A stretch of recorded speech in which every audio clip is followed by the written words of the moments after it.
Hello everyone.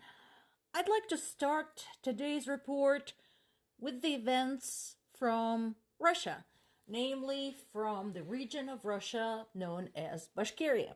So what is this all about? What is about these protesters clashing with Russian police over an activist?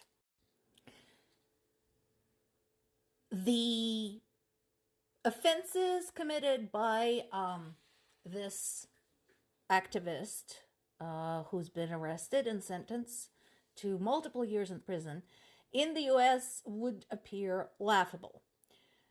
But this is Russia, so anyone who rattles any sort of cage for any sort of reason, good or bad, is at risk. Now, I want to point out that I do not support this particular person. In April of 2023, this man, Fail Azilov, who is an advocate of the rights of native Bashkirians and is a Bashkirian nationalist, made some remarks about the migrant workers. So Bashkiria is a very resource-rich region, including oil and gold, you can imagine. So it is not uncommon for Russian government to send migrant workers of other nationalities other than Bashkirian into the region to mine. And this man basically made some remarks that these, migrants come in, they dilute the culture, they dilute the purity of Bashkirian blood.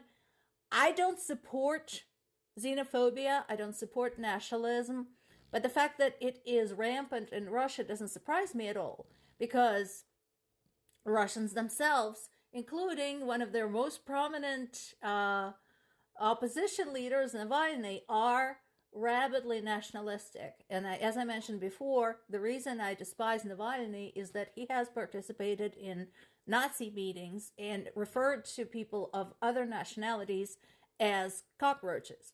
So when you spread nationalism, you get back nationalism. So this is what this man did. He basically made disparaging remarks about people who were not Bashkirian nationals. For that, he has been arrested and sentenced to several years in prison for inciting hate, which again, in Russian, this is hypocritical to the nth degree. But here's what is so striking about this. The town where this happened has only about 17,000 people, and of those, 10,000 people came out to protest this man's arrest and sentence. The reason I wanted to bring up this story and open with it, some weeks and months ago, I mentioned to you that there is this whole trend among Russian social media trolls, I don't know what else to call them, who say that Ukrainians are selfish because they could have showed up in Russia and did the Russian equivalent of Maidan, basically overthrow the Russian government, and then Russia would be okay. So they're saying that they themselves cannot do this. But apparently, yes, they can. Apparently, when it matters to them, they can do this. They can assemble a multi-thousand people crowd to engage in an open confrontation with police, armed with tear gas and guns.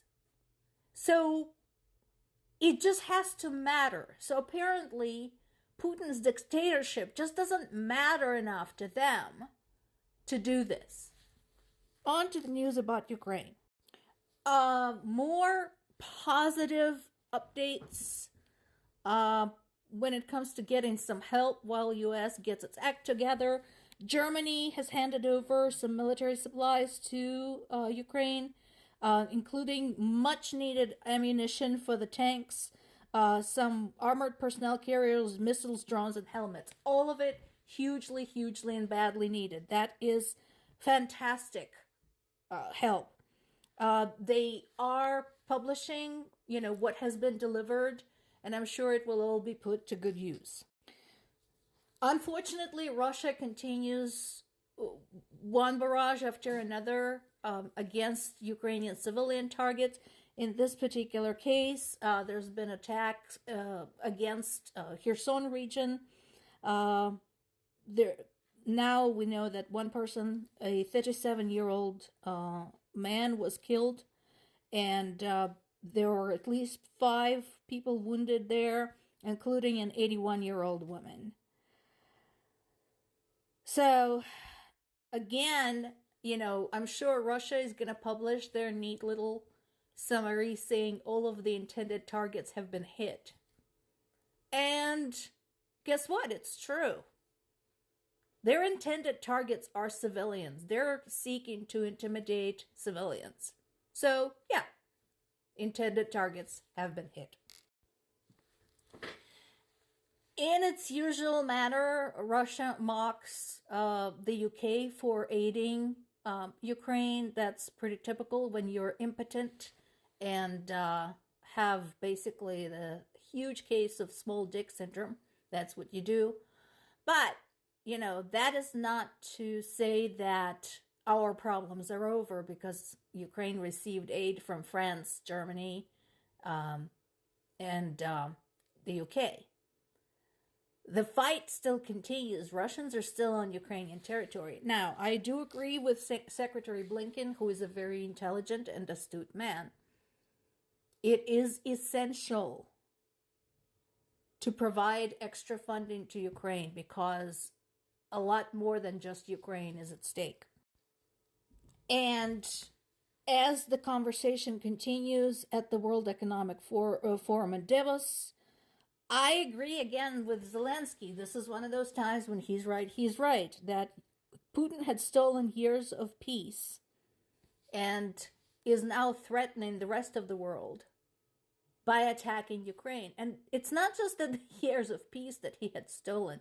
He had stolen Ukraine's ability to produce food, to grow food, because so much of Ukrainians' agricultural land is now not usable and not going to be usable for a long time because there's landmines in it. Putin had stolen childhood from a generation of Ukrainian children and teenagers. Putin had stolen lives, talent, potential. Inexcusable. And again, he made it perfectly clear that he will not give those lands back to Ukraine, even though he is not lawfully there. So again, the only way to dislodge them out of there is brute force. Here's another note from Bulgarian PM. Somebody understands. Again, Bulgaria used to be part of the socialist bloc. They know what it's like to be under Russia's heels. They remember.